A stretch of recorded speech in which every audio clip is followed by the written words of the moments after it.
Look at this beautiful, lovely mulberry tree behind me. I'm over at Miss Cindy's this morning harvesting mulberries. I grew up like singing the little song about mulberries, but I never knew what a mulberry was until I was grown. And then it's funny that I didn't know what one was, because right here where Miss Cindy lives, she's not original to this home place here, but it was actually built, her house was, in 1937. And as you can tell by the size of the big mulberry tree, it's been here a long time. So for half of my life probably, I come by this, especially when I was in school, because it's near my elementary school. I come by this house every day, pretty much twice a day, and yet I did not know that was a mulberry tree. So I thought it was some exotic something, but I did not realize that they were right around where I lived too. There used to be another mulberry tree, a really big one like this, maybe even bigger. I never seen it though. Pap just told me about it. Way up the creek from our house at an old home place that we all call the pear trees. Now it was called the pear trees because there was actually pear trees there too when Pap was a boy. There was a lot of different fruiting kind of bushes and trees. No house, the house that was there was fallen in, and no one had lived there the whole time that Pap was alive, and even his father couldn't remember. They didn't know who lived there. So it's curious why they left after they planted all those wonderful things. Anyway, but Pap said often when he was out and about, him and his friends in that area, maybe they were hunting, maybe they were just going to a neighbor's, or, you know, in those days everybody walked everywhere they went, maybe they were out playing, that they would stop by there. He would often gather the fruit and bring it back home down to Wilson Holler to his mother and his grandmother so they could put it up or make jelly out of it. So if he was coming through that area at the time that something was in fruit, he said he would hold up his shirt tail and he would pack it full, or take his shirt off and kind of tie it together and make like a kind of a fabric basket out of it to carry that food home for his family. Sometimes his whole family would go up there themselves, and they would all take buckets and baskets and different things and harvest it. But if him and the boys were just out there playing or hunting or whatever, they would stop and just snack on whatever, you know, if it was the time of the year like right now in June when the mulberries were ripe. And he said one time there was about 4 of them, him and maybe Harold Kearney and the Chris boys, and they were way up in that tree and they were just eating. They were hungry and they were eating all the mulberries they could eat. And Pap said they were so good. But he said, I happened to look down at one of them and I could see it was just covered in mites and little bitty bugs. And he said, and that just turned my stomach and I couldn't eat no more. But he said, those other boys, they just kept eating them because they were so good and they figured the bugs wouldn't hurt them no way. So they do sometimes have bugs on them, but of course you can wash those off, and they are very tasty if you've never had a mulberry. Mostly what I do with them when I gather them, now that I have access to Miss Cindy since she's lived here, is I make jelly and I sometimes make juice. So I've got Corie with me today, and we're going to see how many we can harvest.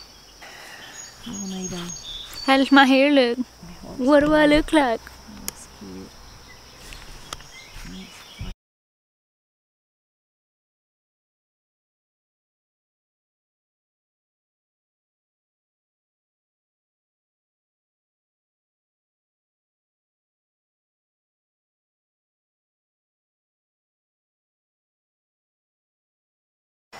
So that works really well, to have a stick or something and have a sheet or a tarp put out on the ground and then kind of shake the tree and let them fall, and then you can kind of gather them up. That's much faster than picking them up off the ground, which I have done. I did that last year because I come over here and I forgot to bring my sheets. If you're wondering, you think, well, those look like really nice sheets, Tipper. They are pretty and white, but they've got holes all in them. And I've been using them up until even a few weeks ago, because we like to use stuff till it really wears out. But the last time they were on the bed, Matt got tangled up in one of those holes, and he said it was time to put those sheets away for good. That's so this, funny. I know, so this is the perfect kind of use for them. And even after this, we will wash them and continue to use them for this or for something else.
it has got hot. We're hot. Me and Corie both sweating, so we're ready to go home and have some dinner and cool off.